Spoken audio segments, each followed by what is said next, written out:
Rafa Benitez has 1 year left on his current deal at Newcastle United. Rafa Benitez wants the Newcastle United hierarchy to clarify their ambitions as the Spaniard's contract talks rumble on at St James's Park. The Newcastle manager has a year left on his current deal, but admitted last week that discussions over an extension were proving tricky.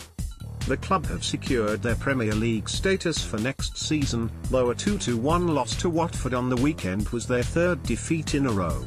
Watford 2-1. Newcastle asked what Newcastle must do to be more successful going forward. Benitez replied, "To do the right things. As I have said many times before. That means to clarify our ambitions going forward. I have to say what I have to say, and that is very clear. Everybody, and all the fans, they have the same feeling as me, so it is something we need to clarify." Benitez took charge at Newcastle in March 2016, and after suffering relegation from the Premier League months later, the 58-year-old penned a 3-year deal as he looked to seal an immediate return to the top tier.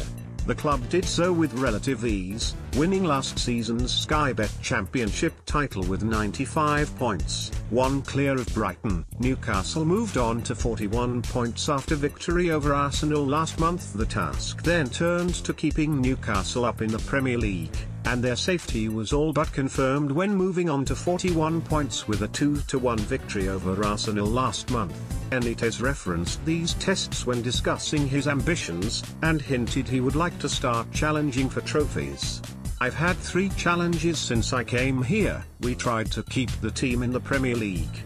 We couldn't do it," Benitez added. "The second one was to go up in the first attempt in the championship, and we did it, and the third to stay up, and we did it. I'm quite happy overall with the challenges, but still I'd like to compete for something."